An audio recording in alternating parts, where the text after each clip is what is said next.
Well, they've gone and done it. After resisting for so long, YouTube has foisted the new format on me.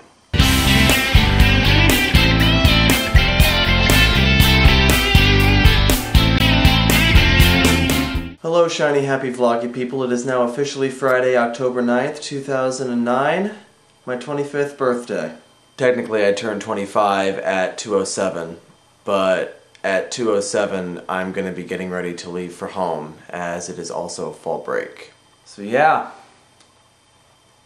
25. Quarter of a century. Sean, I would just like to thank you for being older than me. So, you know, thanks for being born first. How's 25 treating you?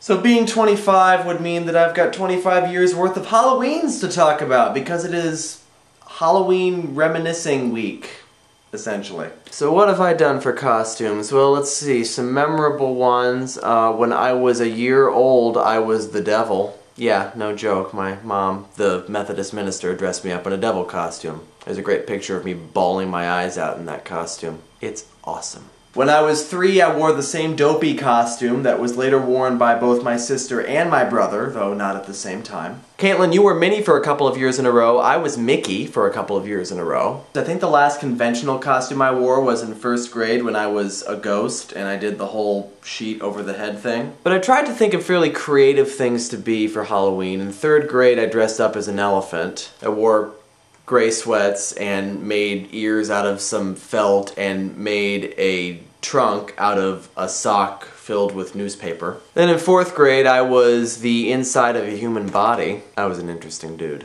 7th grade is a costume I'm particularly proud of. 7th grade I dressed up as a headless person where I was actually holding my head. I actually have a picture, not with me, but I have a picture of me as the headless man. It actually looks pretty cool. It actually looks like I am holding my head. You remember last year I told you about my friend Lauren, who always came up with great costume ideas. For instance, in 2005 she dressed up as me. In 2006 she dressed up as a peasant from Trogdor. In 2007 she dressed up as our band director and convinced me to dress up as one of the grad assistants. And then last year she decided she was going to dress up as Siler, and so I dressed up as HRG from Heroes. So last year we did Heroes. This year I'm actually going to wait until next week to tell you about that. Suspense. Ooh. Lately, Halloween to me has just been a great opportunity for writing inspiration, because one of my first story ideas was spawned by Halloween. It's one of my very favorite holidays. I just love autumn in general, and Halloween is right in the midst of autumn, and it kind of encompasses the whole feeling of autumn, and so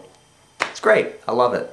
Caitlin, to answer your question, yes, Matt is short for Matthew. If you watch some of the videos with my sister or my brother, you might notice that they do call me Matthew. I decided long about 7th grade that I wanted to go by Matt because Matt was easier to write on my homework than Matthew was. So the whole reason that everyone calls me Matt is because in 7th grade I was too lazy to write 7 letters and instead only wanted to write 4.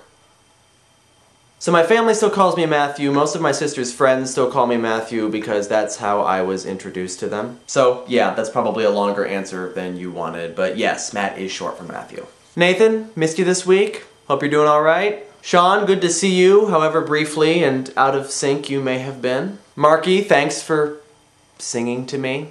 I can't think of a better birthday present I could have received than Marky singing to me. That was very nice, thank you.